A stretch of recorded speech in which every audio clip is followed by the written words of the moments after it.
दोस्तों, एक दुखद खबर ने पूरे देश को चौंका दिया है। लेजेंडरी सिंगर आशा भोसले अब हमारे बीच नहीं। उनकी आवाज सिर्फ सुरों तक सीमित नहीं थी, बल्कि हर जनरेशन के इमोशंस का हिस्सा थी। आज जब उनके निधन की खबर ने पूरे देश को शोक में डाल दिया है, तब उनकी जिंदगी के कुछ ऐसे पहलू याद आते हैं जो बहुत ज्यादा इमोशनल हैं। ये कहानी सिर्फ एक सिंगर की नहीं, बल्कि एक स्ट्रॉन्ग, रेजिलियंट और कभी हार न मानने वाली वुमन की है, जिन्होंने मुश्किल को पार करके अपनी पहचान बनाई। सिर्फ 16 साल की उम्र में जब जिंदगी शुरू ही हुई थी, तब आशा भोसले ने अपने से 20 साल बड़े गणपत राव भोसले से शादी कर ली। ये एक लव मैरिज थी, लेकिन इस डिसीजन ने उनकी फैमिली में काफी टेंशन क्रिएट कर दिया। उन्होंने खुद एक इंटरव्यू में बताया था कि उनकी बहन लता मंगेशकर ने इस रिश्ते को अप्रूव नहीं किया और काफी समय तक उनसे बात तक नहीं की थी। कंजर्वेटिव फैमिली बैकग्राउंड और एक सिंगर की लाइफ को एक्सेप्ट करना उनके ससुराल के लिए मुश्किल था, जिसने उनकी जिंदगी को और कॉम्प्लिकेटेड बना दिया था। शादी के बाद सिर्फ प्रोफेशनल चैलेंजेस ही नहीं, बल्कि इमोशनल आइसोलेशन भी आशा भोसले की जिंदगी का हिस्सा बन गया। उन्होंने रिवील किया कि उनके हस्बैंड उन्हें अपने फैमिली से, खासकर लता मंगेशकर से, दूर रखते थे। ये सिचुएशन उनके लिए मेंटली बहुत टफ थी, क्योंकि एक तरफ वो अपने करियर को स्टैब्लिश कर रही थी और दूसरी तरफ पर्सनल लाइफ में सपोर्ट सिस्टम टूट रहा था। ये फेज उनकी लाइफ का सबसे डिफिकल्ट पीरियड माना जाता था, जहां उन्हें अपने डिसीजंस का इमोशनल कॉस्ट चुकाना पड़ा। आशा भोसले ने अपनी पहली शादी के बारे में खुलकर बात करते हुए ये भी कहा था कि उन्हें अब्यूज और इल ट्रीटमेंट का सामना करना पड़ा। ये सिर्फ एक अनहैप्पी मैरिज नहीं, बल्कि एक इमोशनली और फिजिकली ड्रेनिंग एक्सपीरियंस था। उन्होंने कहा था कि सिचुएशन इतनी खराब हो गई थी कि उन्हें प्रेग्नेंट होने के बावजूद घर छोड़ने के लिए कहा गया।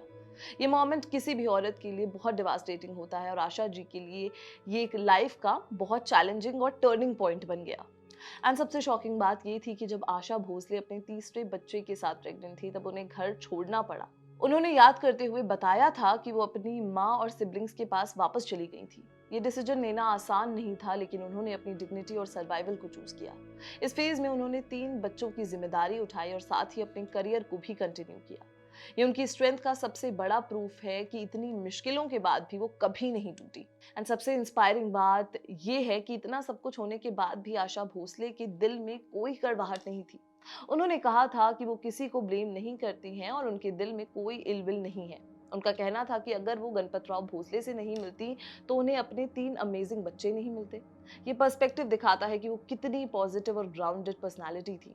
हर पेनफुल एक्सपीरियंस को उन्होंने एक लेसन की तरह लिया और आगे बढ़ने का हौसला रखा। जिंदगी ने उन्हें दोबारा मौका भी दिया जब उनकी मुलाकात हुई लेजेंडरी कंपोजर आर.डी. बर्मन से। दोनों ने 1980 में शादी की और ये रिश्ता म्यूजिक और म्यूचुअल रिस्पेक्ट पर बेस्ड था। रिपोर्ट्स के मुताबिक आर.डी. बर्मन ने काफी टाइम तक उन्हें परस्यू किया था। हालांकि बाद में लाइफस्टाइल डिफरेंसेस के कारण वो अलग रहने लग गए, लेकिन उनके बीच रिस्पेक्ट और एडमायरेशन कभी खत्म नहीं हुआ। ये रिलेशनशिप उनकी लाइफ का एक स्टेबल और पॉजिटिव चैप्टर माना जाता है। आज आशा भोसले जी हमारे बीच नहीं है, लेकिन उनकी आवाज हमेशा जिंदा रहेगी। 1943 से शुरू हुआ उनका सफर हजारों गाने, काउंटलेस अवार्ड्स और करोड़ों फैंस के दिलों तक पहुंचा। नेशनल अवार्ड से लेकर पद्म विभूषण तक उन्होंने हर माइलस्टोन अचीव किया। पिया तू अब तो आजा, रंगीला रे, दिल चीज क्या है जैसे गाने उनकी लेगेसी को हमेशा जिंदा रखेंगे। ये सिर्फ एक सिंगर की कहानी नहीं, बल्कि स्ट्रगल, सर्वाइवल और स्ट्रेंथ की कहानी है, जो हमेशा इंस्पायर करती रहेगी। आशा भोसले नाम नहीं, एक एहसास है जो कभी खत्म नहीं होगा। भगवान उनकी आत्मा को शांति दे एंड इस मुश्किल घड़ी में उनके परिवार को हिम्मत दे। अब आप जहां भी हैं वहीं से खबर भेज सकते हैं। आपके आसपास कुछ घट रहा है या कोई खास बात, तो बस अपना मोबाइल उठाइए और फिर न्यूज़ के ऐप पर शेयर कर दीजिए।